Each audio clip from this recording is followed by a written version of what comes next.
Hello दोस्तों, कैसे हैं आप। कल मैंने लेक्चर पढ़ाया था सर्वाइकल कैंसर का। आज मैं पढ़ाने वाला हूँ एंडोमेट्रियल कैंसर का।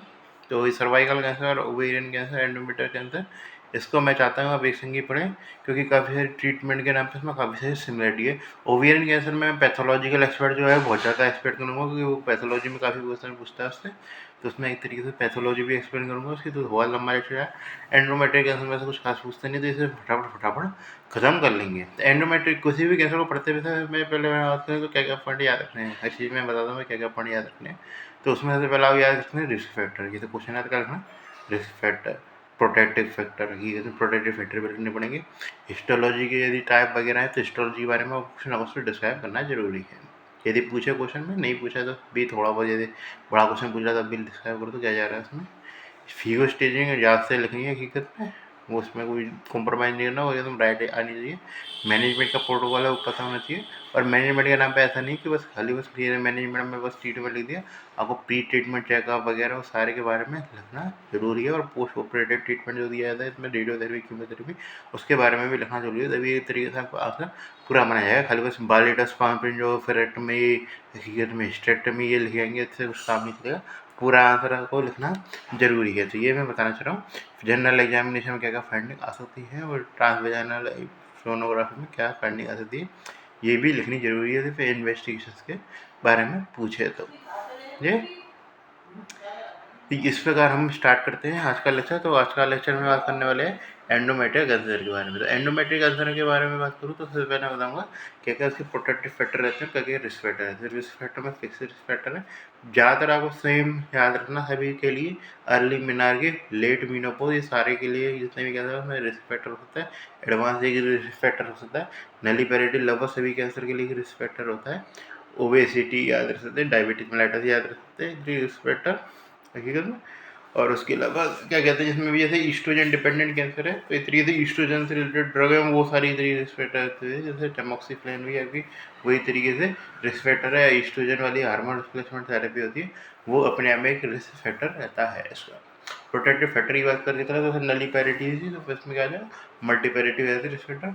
एंडोमेट्रियल कैंसर जो होता है, ओसीपी जो होती है, वो ज़्यादातर इस तरीके से प्रोटेक्टिव फैक्टर रहता है हमारा, चाहे एंडोमेट्रियल कैंसर हो चाहे हमारे इस तरीके से ओवेरियन कैंसर हो, इनके प्रोटेक्टिव फैक्टर रहता है। एक जो उसमें याद रखना स्मोकिंग याद रखना, वो ईस्ट्रोजन को डिस्ट्रॉय करने का काम करता है। जैसे स्मोकिंग सर्वाइकल कैंसर पड़ता है उसमें भी इस तरीके से प्रोटेक्टिव स्मोकिंग, उसमें तो प्रोटेक्टिव फैक्टर नहीं होता, उसमें रिस्क फैक्टर होता है। स्मोकिंग के लिए याद रखना खाली बस ये एंडोमेट्रियल कैंसर ऐसा कैंसर है जिसके लिए ये प्रोटेक्टिव फैक्टर है, और किसी फैक्टर के लिए केस के लिए ये प्रोटेक्टिव फैक्टर नहीं है। ओबेसिटी में बात करें तो ओबेसिटी को उल्टा कर दीजिए, एक्सरसाइज वो एक तरीके से रिस्क फैक्टर हो जाता है। इस्टो ठीक है चलो। और उसमें याद है जेनेटिक सिंड्रोम याद रखते हैं जिसके हम एसोसिएट रहता है, जो हाई रिस्क ग्रुप माना जाता है। तो जेनेटिक सिंड्रोम में बात करें तो दोनों ओवेरियन कैंसर में चर्चा करेंगे। तो हम बार का वन बार का टू आता है, दोनों में जो कॉमन कहता है वो हेरिडिटी नॉन पॉलीपेसिस कोलोन कैंसर होता है, जो दोनों में कॉमन रहता है। यदि ये किसी में भी मिलना चाहे, हमारे ओवेरियन कैंसर में भी मिल रहा है, जैसे कोलोन कैंसर तो मिलता ही है। कोलोन कैंसर के संग याद रखना क्या क्या मिलता है, ओवेरियन कैंसर मिलता है, और इस तरीके से एंडोमेट्रियल कैंसर मिलता है। जीन कौन सी जुड़ी हुई होती है पैथोलॉजी में, यदि आपने पढ़ा रहा तो याद होगा आपको। MLH12 MSH2 MSH6, ये तरीके से जीन रहती हैं इसमें एनवर्ड। यदि ये इस तरीके से किसमें है, यदि सिंड्रोम की हिस्ट्री है, यदि कोलोन कैंसर हो रखा है किसी को, हम इन्वेस्टिगेशन करते हैं तो उसमें एंडोमेट्रियल की भी कैंसर के लिए भी स्क्रीनिंग करनी जरूरी रहती है। फिर फैमिली का पता लगे, फैमिली में ये तरीके से ये पॉजिटिव है, इसके लिए तो आपको इस तरीके से रेगुलर लेवल पे इन्वेस्टिगेशन करना जरूरी है। इस तरीके से ट्रांसवेजनल सोनोग्राफी करेंगे, एस्पिरेशन साइटोलॉजी करेंगे, तो वही तरीके से करना जरूरी है। ये जी। तो उसमें आपको इन्वेस्टिगेशन में क्या फाइंडिंग याद रखनी चाहिए, चलो अभी मैं बताया था। इन्वेस्टिगेशन में आपको इस तरीके से ये चीज़ ट्रांसवेजनल सोनोग्राफी करें तो हम एंडोमेट्रियल थिकनेस देखते हैं। तो यदि एंडोमेट्रियल थिकनेस यदि हमारे 4 मिलीमीटर से ज़्यादा है पर्टिकुलर, तो हम बायोप्सी करेंगे। बायोप्सी का इंडिकेशन होता था। या फिर क्या कहते हैं, खाली बस एबनॉर्मल यूट्राइन ब्लीडिंग भी पेशेंट है और वो 45 साल से उसकी उम्र ज़्यादा हो गई है, तब भी हम इस तरीके से बायोप्सी कर सकते हैं। ये तो रेगुलर स्क्रीनिंग का प्रोटोकॉल है, खाली बस जो वंशावली होती है। इसके अलावा लिंच सिंड्रोम के अलावा हमारा एक तरीके कॉर्डन सिंड्रोम होता है, उसके संग भी इस तरीके से ये जुड़ा रहता है कैंसर। तो उसमें हमको रेगुलर लेवल पे स्क्रीनिंग करना जरूरी रहता है। ये पैथोलॉजी की बात करी जाए तो कौन कौन से सेल के सब टाइप मिलते हैं, तो पैथोलॉजी में बात करें, हिस्टोलॉजी की बात करें तो उसमें आते हैं एंडोमेट्रियोड सब टाइप जो होता है, एंडोमेट्रियोड एडिनोइड कार्सिनोमा सबसे मोस्ट कॉमन सब्सक्राइब रहता है। ये आपसे पूछ सकता है कि एंडोमेट्रियोड मोस्ट कॉमन क्या होगा, एक तरीके से लेस रिस्की होगा। हाई रिस्की एक तरीके से जो बहुत ज़्यादा स्प्रेड करने की संभावना रहती है, मेलिग्नेंट नेचर जिसका ज़्यादा रहता है, वो कौन से टाइप होंगे, तो इस तरीके से में आगे सबसे ज़्यादा जो रहता है वो रहता है क्लियर सेल का, फिर आते हैं हमारे पेपिलरी और म्यूसिनस। ठीक है, इस तरीके से इस प्रकार आप याद रख सकते हैं। बाकी स्क्वेमस टाइप का भी मिलता है, उसके बारे में चर्चा कर दी नहीं जाती। ठीक है, इसके आधार पर हम ग्रेड को डिवाइड कर सकते हैं। यदि एक तरीके से वो चीज़ मिल रही है एंडोमेट्रॉइड होते हैं, ज़्यादा वेल डिफ्रेंशिएटेड होते हैं, तो उसमें क्या है कि तरीके से स्प्रेड की संभावना होती है 5% से भी कम होती है, और यदि ये बाकी दूसरी ग्रेड मिले तो 50% से भी ज़्यादा संभावना मानी जाती है। तो इस प्रकार हम हिस्टोलॉजी को यूजुअली हम दो भागों में डिवाइड कर सकते हैं, ये तो टाइप 1 हिस्टोलॉजी और टाइप 2 हिस्टोलॉजी। टाइप 1 हिस्टोलॉजी में बता दें, में एंडोमेट्रॉन मिलता है, उसमें एक तरीके से क्लियर सेल ज़्यादा मेलिग्नेंट होता है, सीरस बल्ब भी उसी में कंसीडर करते हैं। प्रोनोसिस पर ये जानना है। इसमें जो आपको याद रखना है कि एक तरीके से जो टाइप 1 हिस्टोलॉजी होती है, ये एक तरीके से ईस्ट्रोजन रिस्पॉन्सिव होती है। क्यों होती है ईस्ट्रोजन रिस्पॉन्सिव होती है, यानी कि एक तरीके से आप ईस्ट्रोजन की मात्रा कम करेंगे तो एक तरीके से आप इसके जो एक्सटेंट है उसको घटा सकते हैं, तो ये ईस्ट्रोजन रिस्पॉन्सिव होती है, जिसके कारण क्या फ़ायदा मिलता है आपको, इसका जो प्रोग्नोसिस होता है वो एक तरीके से गुड हो जाता है, आप आसानी से ट्रीटमेंट कर सकते हैं। लेकिन दूसरे में ये ईस्ट्रोजन इंडिपेंडेंट रहता है या नॉन रिस्पॉन्सिव होता है, जिसके कारण आप डिपेंडेंट नहीं करते।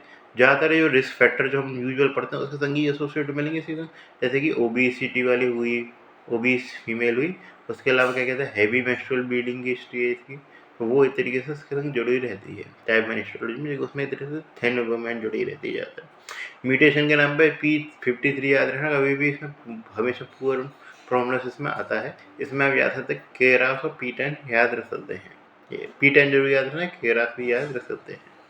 ये तो इसमें मेन आपको ये चीज़ याद रखना है, ईस्ट्रोजन से डिपेंडेंट कौन सा है, हियर में टाइप 1 है वो ईस्ट्रोजन रिस्पॉन्सिव है, कौन सा म्यूटेशन होता है, केरास और P10 म्यूटेशन रहते हैं, उसमें P53 म्यूटेशन रहता है, उस किस में मिलता है, थिन वुमेन में मिलता है। एक तरीके से नॉर्मल स्वेटर उसको उल्टा कर दीजिए। ये स्प्रेड के नाम पे कौन सा स्प्रेड होता है मोस्ट कॉमन, तो उसमें पहले में पढ़ा था लिम्फेटिक स्प्रेड सर्वाइकल कैंसर में, इसमें एक तरीके से डायरेक्ट एक्सटेंशन होता है, मोस्ट कॉमन स्प्रेड होता है, और डिस्टेंट मेथड समझ में कॉमन रहता है, लंग्स से एक तरीके से सभी में एक तरीके से मिस्टर मतलब डाइस एक्सटेंशन के द्वारा किस में एक तरीके से जा सकता है, ये मायोमेट्रियम के अंदर जा सकता है, और कहाँ जाएगा एक तरीके से, तो मायोमेट्रियम तक जा सकता है, और लिम्फेटिक स्प्रेड भी मिलता है, ऐसा नहीं कि मिलता नहीं।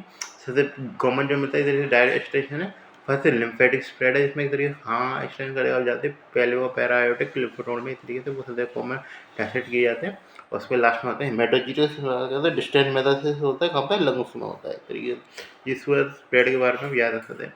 मेन चीज़ आती है वो क्लिनिकल फीचर की, आपको केस पहचानेंगे तो जो मोस्ट कॉमन जो फीचर होता है जो सब में ही दिया जाता है, वो रहता है इरेगुलर वजाइनल ब्लीडिंग, उसमें ये बात करी थी, उसमें हमने बात करी थी पायोमेट्रा की, इसमें ही बात करेंगे पायोमेट्रा की, पहले क्लिनिक की बात उसमें भी करी थी, इसमें भी करी थी। हाँ, उसके अलावा रेफर पेन जो होता है एक तरीके से वो याद सकते हैं, रेफर पेन होता है हाइपोगेस्ट्रिक, ये एक तरीके से पॉइंट याद रख सकते हैं।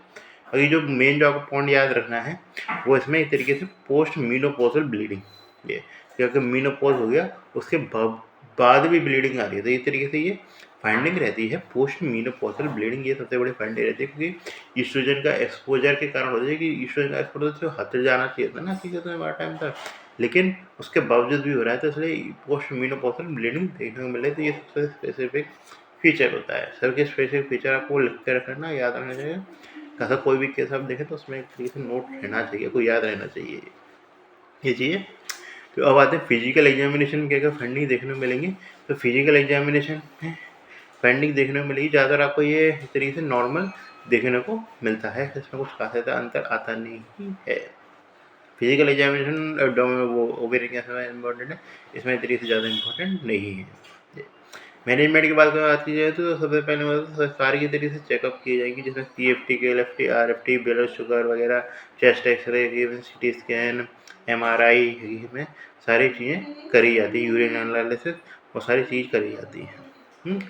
सबसे स्टेज ये प्री ट्रीटमेंट था, तो स्टेजिंग वैसे पहले बोलनी चाहिए था। स्टेजिंग के बारे में बातचीत कर ले तो क्या स्टेजिंग होती थी, तो मैं बताऊँ टाइप 1 का मतलब हो गया स्टेज 1 का, जिसमें एक तरीके से जहाँ पे है वहीं से ही कंफाइंड है, तो इसमें एक तरीके से कंफाइंड है एंडोमेट्रियम तक। तो एंडोमेट्रियम तक कंफाइंड होने का मतलब क्या, मतलब कंफाइंड तक वो बॉडी जो यूट्रस होता है, यूट्रस में जो होता है ना, तो यूट्रस तक कंफाइंड है। यूट्रस में कंफाइंड होने का मतलब कि कितना बड़ा हो गया, उसमें होता है उसकी ज़्यादा पे सबग्रेड होती है। जैसे 1A का मतलब है कि उसने 50% से कम मायोमेट्रियम इन्वॉल्व करा है, उसमें 50% से ज़्यादा मायोमेट्रियम को इन्वॉल्व करा है। उसके बाद आगे जाएगा और आगे जाएगा तो उससे यूट्रस के लिए सबसे बड़ा रास्ता क्या होता है, आसान होता है सर्वाइकल सर्विस का, सर्विस की स्टोमा को उसने इन्वॉल्व कर लिया है टाइप 2 हिस्टोलॉजी में, ये टाइप 2 स्टेज में। और टाइप 3 स्टेज में क्या होता है, वो यूट्रस के बाहर चला गया। यूट्रस के बाहर चला आने का मतलब क्या हो गया, एक तरीके से वो आपके किस तरीके से फेलोपियन ट्यूब है या एक तरीके से एडेनेक्सा हुआ है, एक तरीके से वो क्या कहते हैं वहाँ पे चला गया या वेजाइना में चला गया हकीकत में। इसके सर्विस आई, सर्विस एक तरीके यूट्रस के पार्ट माना जाता है, उसका वेजाइना में चला गया या वेजाइना या पाया पैरामेट्रियम में चला गया ये। और स्टेज 3 में क्या होता है, लिम्फोनोडिक स्प्रेड हो सकता है 1C3 में। और 4 का हम याद रख सकते हैं डिस्टेंट में, जैसे मैं फर्स्ट 4th एक अभी भी आती है, वो ब्लैडर और रेक्टम से रिलेटेड रहती है। हाँ, इसमें रेक्टम याद रखना, बाउल मुकोसा याद रखना, क्योंकि बाउल ज़्यादा पास में होता है ये चीज़ें। और डिस्टेंट मेटास्टेसिस को हम जानते हैं कौन से, ये इट इज़ 1B से। तो इस प्रकार आप याद रख सकते हैं, काफ़ी ज़्यादा चीज़ें सिमिलर है, तो प्रॉपर आप एक स्टेज में आपको याद है ना, फिर प्रॉपर आप बना सकते हैं चीज़ें करके। ये है तो इस प्रकार हमने कही थी, हमने प्री ट्रीटमेंट चेकअप कर लिया तो मैं बता दिया था पर्टिकुलर। तो अब इसमें एक तरीके से ये डिपेंड करता है ट्रीटमेंट के नाम पर कि कौन सी टाइप की हिस्टोलॉजी है, कौन से टाइप का इस तरीके से क्या क्या आपको मिल सकता है। जैसे मान के चले स्टेज 1A है, तो उसमें क्या करेंगे, तो उसमें हम कर सकते हैं इस तरीके से टोटल एब्डोमिनल हिस्टेक्टमी, और क्या कहते हैं कि बायोडेटस पाल्पेंजो ओफरेक्टमी। कॉमन ट्रीटमेंट रहता है, ये ओवेरियन कैंसर के लिए भी ये करते हैं हम हकीकत। लेकिन इसमें एक चीज़ याद रखना, 2 सेंटीमीटर से कम है तो उसमें बहुत कम भी संभावना है कि इस तरीके से उसने लिम्फ नोड्स को इन्वॉल्व करा हो, तो इसलिए उसमें 2 सेंटीमीटर की जरूरत है, लिम्फ नोड एक्टमी नहीं करते। बाकी 2 सेंटीमीटर से ज़्यादा है तो सारे एक तरीके से सब केस में लिम्फ नोड या इसके ऊपर ये लिस्ट जाए सारे में लिम्फ नोड का डिसेक्शन किया जाता है। बस 2 सेंटीमीटर का लिम्फ नोड का डिसेक्शन नहीं करते, ये पॉइंट याद रखने वाला पॉइंट है। 1B में आ जाए तो इस तरीके से उसमें स्टेज 1 के लिए बांध सकते कॉमन, तो 1 के लिए जो कॉमन रहता है वो total abdominal trans abdominal hysterectomy या trans extrafascial total extrafascial hysterectomy भी किया जाता है। और उसके अलावा बायोलेटस साल्पेंजो ओफरेक्टमी, ये तरीके से कॉमन शब्द यूज़ किया जाता है। स्टेज 2 पर पहुँचे तो स्टेज 2 से याद रख सकते हैं, इसमें एक तरीके से स्टेज 2 पे याद रखते हैं तो टाइप 2 हिस्टेक्टमी करेंगे। टाइप 2 हिस्टेक्टमी में बता दें तो क्या होता है टाइप 2 टाइप 3, जैसे मैं उसके ऊपर पढ़ेंगे टाइप 3 हिस्टेक्टमी कर सकते हैं, स्टेज 3 पे पहुंच जाए मामला, ठीक है, तो कोई भी कर सकते हैं, ये मतलब कोई चॉइस है, इस तरीके से डिपेंड ये चीज़। इसमें जो आपको क्या करना है याद रखना है हकीकत में, कि हकीकत में ये ज़्यादा ऊपर की स्टेज पर टाइप 4 पर पहुँच जाती है, डीबल्किंग भी कर सकते हैं। पोस्ट ऑपरेटिव ट्रीटमेंट हमेशा दिया जाता है, तो पोस्ट ऑपरेटिव ट्रीटमेंट के केस में याद रखना है, यदि लो रिस्क होता है तो उसमें तरीके से हम नहीं देते। जैसे इस तरीके से स्टेज 1A जो था वही तरीके से लो रिस्क था, तो उसमें 1A जो है खाली ऐसी कंडीशन, इसमें हम कोई पोस्ट ऑपरेटिव ट्रीटमेंट नहीं देते। बाकी इंटरमीडिएट जो होता है उसमें हम बात करें तो इस तरीके से रेडियोथेरेपी देते हैं और कीमो रेडिएशन देते हैं, यदि स्टेज 3 में होता है। कीमोथेरेपी अलोन कभी भी नहीं देते हैं घर में, तो कोई भी कैंसर वगैरह जो था हमने जब तक पहले हार्डली कोई कैंसर पड़ा हुआ कीमोथेरेपी चल रही थी, तो उसमें या तो कीमो रेडिएशन चलेगा या फिर वो चलेगा रेडियोथेरेपी। ये से बात करें तो स्टेज 1A में कोई भी थेरेपी नहीं था, 1-2 वाली स्टेज होती है उसमें तरीके से कीमोथेरेपी देते हैं। और यदि हम हाई रिस्क पे पहुंच जा रहे हैं यदि स्टेज 3-4 पे, तो हमें क्या करना पड़ेगा, इस तरीके से कीमो रेडिएशन देना पड़ेगा। ये ड्रग्स के नाम पे इस तरीके से वही ड्रग्स रहती हैं, हकीकत में कॉमन ड्रग्स रहती हैं। कीमो रेडिएशन के नाम है कीमोथेरेपी रेडियोथेरेपी, तो उसमें क्या रहता है पैक्लीटैक्सेल डॉक्सोरुबिसिन सिस्प्लेटिन, ये तरीके से ये रहती है। कार्बोप्लेटिन और पैक्लीटैक्सेल यूज करते हैं तरीके से 6 साइकिल के अंदर अंदर। ये जिस प्रकार आपका ये टॉपिक था वो ख़त्म हो गया।